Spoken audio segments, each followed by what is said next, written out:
Hey guys, Hey guys. welcome back to our channel. So today we're gonna talk about our birth story, and we have a new member of our family. We need to show you guys. Baby Nolan. Okay, oopsies. Yeah. And today he's 3 weeks old. How cute. Our little terrorizer. You won't believe it, but yes, he keeps us awake a lot. Yeah. So before we actually get into telling you the whole story, we need to tell you that we did something to prepare for the future of Nolan. It's part of our birth plan, I think. That's what I can say, right? So basically what we did, I don't know if you guys have heard about stem cell. So we basically how can I put it? I think you say stem cells are like the kind of building block cells in your body. So your body's made up of lots of different types of cells, but stem cells you can use them to build different types of cells. I think they also can replicate and regenerate and things. So they can be used for treating different types of diseases and things. So like leukemia, and blood diseases, and other things as well. I think they can also be used to regenerate tissue, like if someone needs a new organ or something, then you can actually have some procedures where they can implant the stem cells into someone else's kind of organ, and then it sort of grows it into your body. So there's many different things that it can be used for, and I think they're finding new things. We did our stem cell with a company called CryoSave. Yeah, so I'd like you to talk on this topic, babe. I'm really In some countries there's public stem cell banks, but not in South Africa yet. So here there's only private some ones. private banks, of which CryoSave is one of them, and we found them really good and easy to work with, and explained everything really well, and made the process kind of flow really smoothly, which is good. So basically we took the stem cell, like they took it from the umbilical cord when I was giving birth, so that we can ensure Nolan's future, his health, if anything happened in the future, because they save this for like they bank the stem cell for about 15 to 25. It's 15 to 20 or something years. Yes, it depends, and there's different packages. So if you're interested and you want to join, or you want to bank your stem cell when you're giving birth, I would say definitely contact Michelle. I'll put their details in the link, and if you contact them using our code, we've got a code where you can get discount. That's AA0001. That our code, I'll put our code as well, so you can just get a discount of 1,000 rand. And there's more discount actually, because I think there's more discount. Michelle shall explain in details, because it's different packages. We can't exactly like tell you the fees properly, but when we paid for our what is the kit? Ooh, there it is. Hello. Hello, darling. When we paid, how much was it? 4,000. It was about 4,000 rand for the collection kit. But there's just a bit of more fees. There's other charges for storage and for processing and things, but it depends on the package that you want to get, and and the medical aid your private medical cover might pay for some of that as well. So there's all different things you need to actually just discuss with them about what you want and which package is right, and then they can give you the right discount for that. And we didn't really mention the process, but it's really simple. Basically, they just deliver a box to you, or you collect it from them, that you bring to the hospital with you. And they actually even leave it in the hospital for backup if you forget to They have emergency ones in the hospital, and basically you just explain to your doctor at the hospital that you want them to collect the umbilical cord stem cells, and then all the instructions the doctor needs is in that box, and they all know how to do it these days. So they, basically after you've given birth, they store it away and put it in a box, and then you call CryoSave after you've given birth, and then they come and collect them. I think within like 72 hours from giving birth, they collect it, and then they process it and store it. Yeah. As easy as that. Yeah, so let's get into our birth story. So basically with our birth story, you guys know how much I wanted to give birth naturally. So we did everything to prepare for a natural birth. Like for example, I made even Andrew to buy the raspberry tea. We got this from T-Scam. I know a lot of people would ask. These were the things too. So when so Alicia got to 40 weeks, and he still hadn't arrived yet. So then she started taking these natural remedy type things to see if we could make him come. Yes. To come out. Yes. So the other one was what? Castor oil. And I also bought, I bought like a peanut ball. This is a peanut ball. You didn't even get to use the peanut ball because that was supposed to be used during labour. Anyway, yes. So and you got the round ball, the Swiss ball, which you were bouncing on, and you went for long walks. Yeah. And you ate pawpaw, and you ate pineapple, and I ate everything that people can say I should eat. What's the other thing, babe? The one that your mom made a soup for me. Eggplants, aubergine, everybody suggested things, chilies. And baby Johnson was not coming. No, it was not coming. I mean, got to 41 weeks. Yep. But we still wanted to go natural birth. And the doctor at that time, the gynecologist and the midwife, they had all said that natural birth would be possible. So that's what we were aiming for.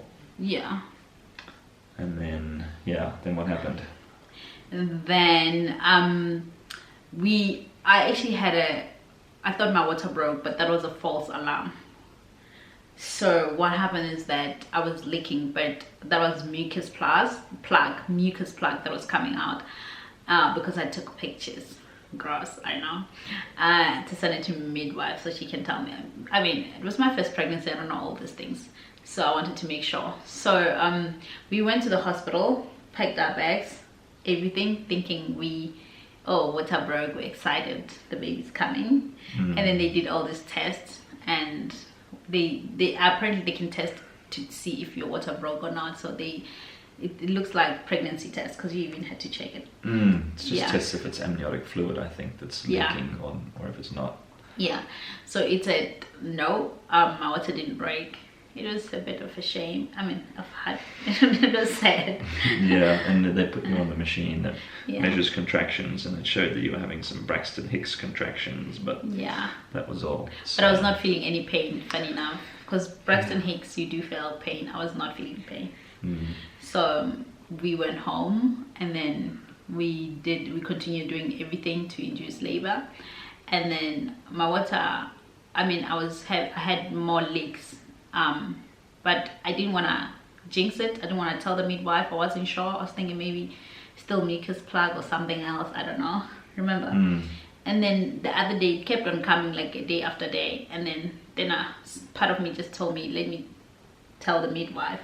And when I told her, she was like, no, you need to be admitted, and we check again. And then when we checked, we went to the hospital. We didn't even pack because she didn't tell you were going to be admitted on the way to the hospital. No, she didn't say she said you need to be checked. I mean, like, you need to come to the hospital to be checked, not to be admitted, because we didn't pack the bags. Yeah, we thought we were just going for another checkup. Yeah, and then we got there, they checked again, and they found that indeed my water broke. They did that same test to test if the amniotic fluid was there, and it was. Yeah, and then... Yeah, so that meant your water had broken. Yeah. And then they also tested his heart rate, the baby's heart rate, which was... quite high. So one of the things that they worry about is if your water has broken but you don't start labor very soon afterwards, then you can get an infection, some bacteria or things can get inside you, and then the mum and the baby can both get infected. So because his heart rate was a bit high, they thought there's a possibility that maybe he could be having an infection, so they didn't want to take that risk of sending you home Yeah, they put me on antibiotics. So yeah, so they admitted you then Yeah. at that afternoon, and then put you on antibiotics and left you in hospital that evening, Yeah. and then came back the next morning at 8 o'clock, and the gynecologist was there. Yeah. Mm. And then the gynecologist, because before you was there, like I think a night before, we talked to the midwife, remember? Because we were worried that are we gonna get C-section or what's happening. So they talked about the fact that they don't know, they would know it in the morning. And the other thing that was determining that was also my cervix, if my cervix is gonna be ripe.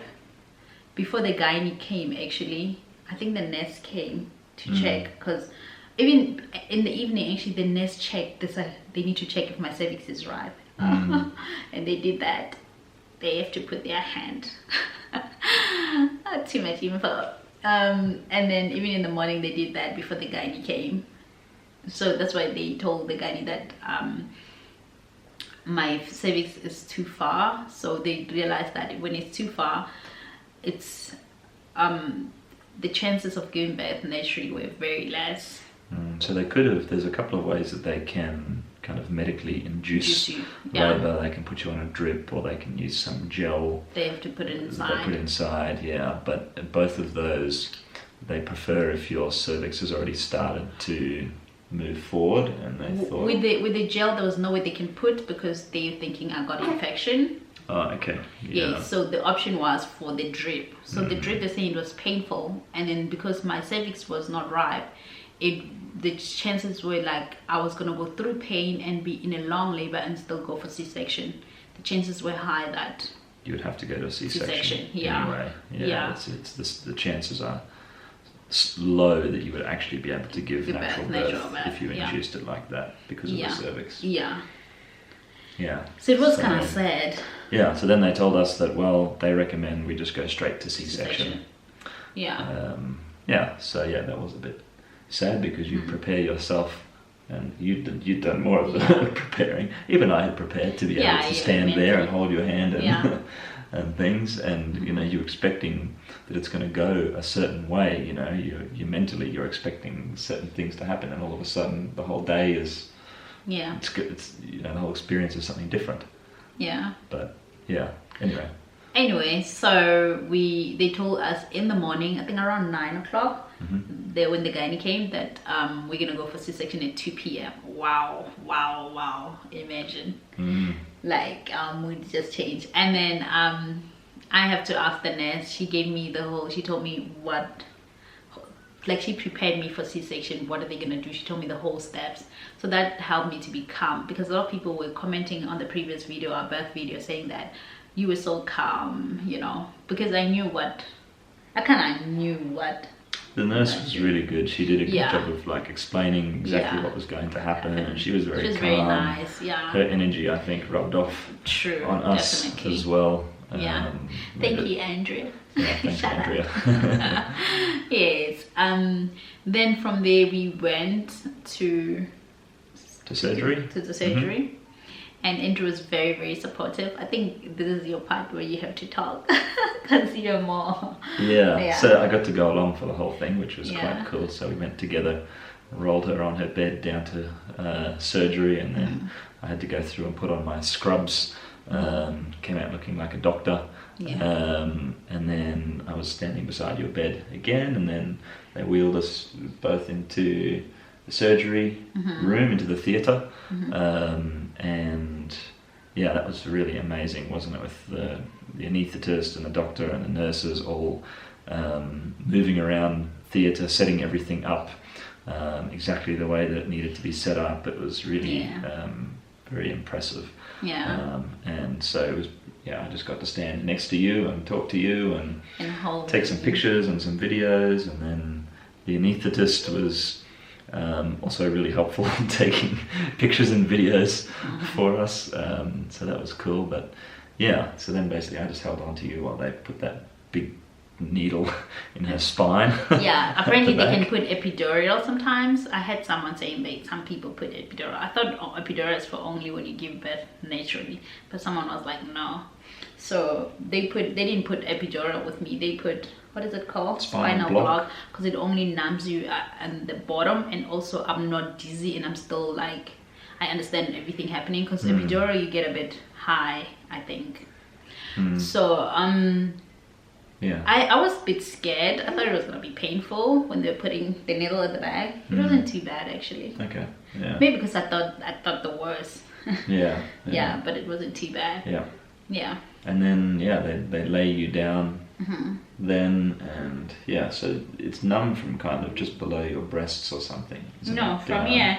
Oh, is it just from your waist? No, but I mean Okay, the cut no. must have been above the cut. I thought they Yeah, said it's somewhere. usually I don't from know. just You're below right. your Maybe breasts. you're right. Yeah. Yeah. Yeah. And then so basically I got to sit right next to you, next to your head. And you're doing the whole filming. You filmed everything. Camera in one hand, holding her hand with the other hand. Yeah. And then all the doctors are just there on the other side of a sheet. Although the sheet is not really lifted up very high, I could kind of see most of everything what was happening. going on. Yeah. And it didn't take very long. They pulled out the baby, and He was that's so all on the handsome, video. guys.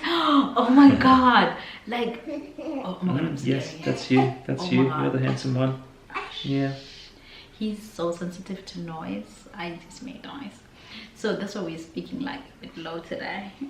So he, like, normally when babies come out, I don't know, only maybe natural, they have things on their face and they don't look that cute.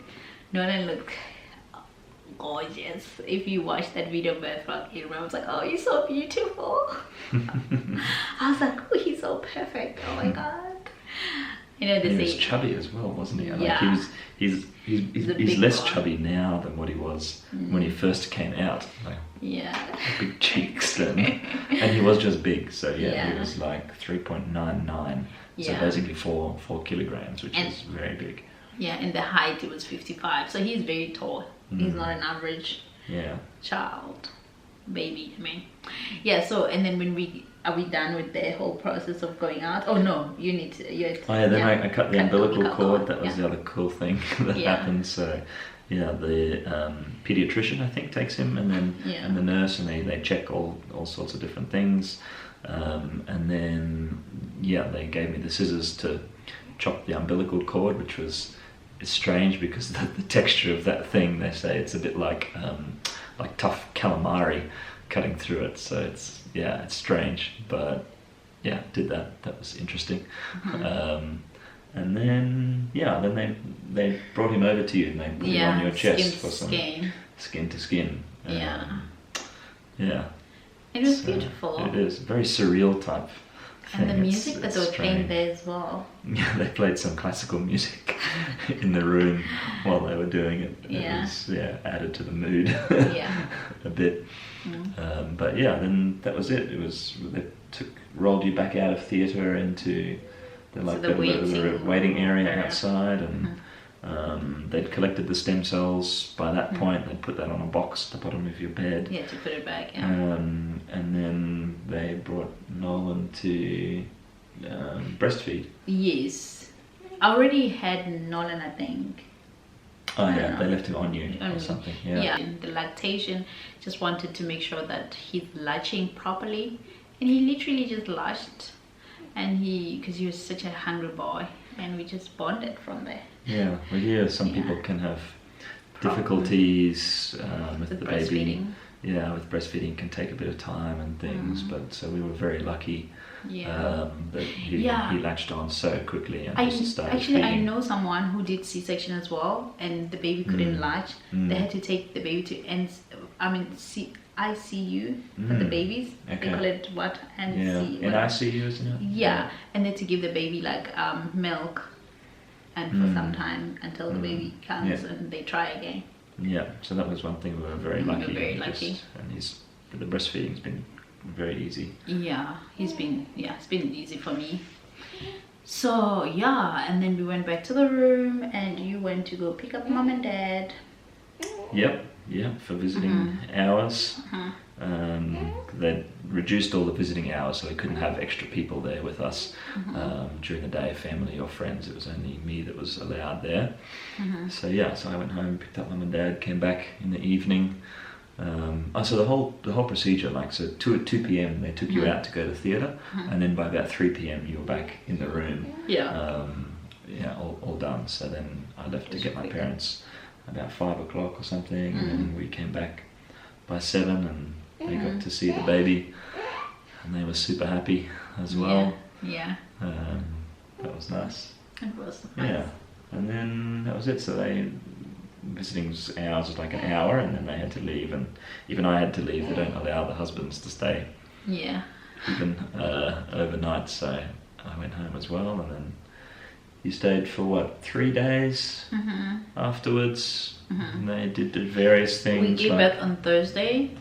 I stayed Thursday night, Friday, Saturday, and we left on Sunday. And that was, so the Thursday was 41 weeks and 1 day, wasn't it? Yeah. Right? Yeah, so 1 week and 1 day overdue. Yeah, and they taught us how to bath the baby and gave you some physio exercises, which you need to do. And the food was amazing. And for you guys maybe asking, where did we give birth? We were at Life Always Hospital. We changed from Genesis to Life Always Hospital because we just wanted to be in a hospital that can cater for both natural birth and C-section. Not that it doesn't cater for C-section, but we heard that they don't have, and Genesis doesn't have, what is it called? NC. It doesn't have the ICU, like the critical call for the intensive baby. care unit. Just in case, but it does. I mean, it does. They do. They can do They do C-sections C-section there. very well. Yeah, they do C-section very just well. the I think we're just hospital. concerned for the baby, if anything. If there's any emergencies For the or baby, whatever, that you're already in the hospital. Yeah. That was the main reason. Yeah. In the end, there was no real emergencies. Yeah. But it was just a peace of mind that we wanted to be in the hospital. Yeah. So we had a great time, and that's our story, guys. And if you guys want more, maybe I could do a video to tell you what I used in my hospital bag. Do you think that's interesting? Yeah, definitely. Because there was a lot of stuff in your bag and a lot of stuff that we didn't use. But maybe that would things be that I interesting. didn't use, maybe someone else can use. And especially when you do C-section and natural birth, I guess. Things different. changed a bit, didn't they? Like what you could peg and whatever. Yeah. True. Yeah. Yeah. Because I wouldn't have pegged like peanut ball if I knew I'm going to do C-section. Or even bought peanut ball. I wouldn't have bought. This peanut ball, hey? It's just a footrest, basically. Babe, we can do exercise. I'm gonna learn some exercise. When's that happening? When I'm ready to exercise. So guys, thank you for watching, and we'll see you in the next vlog. Bye.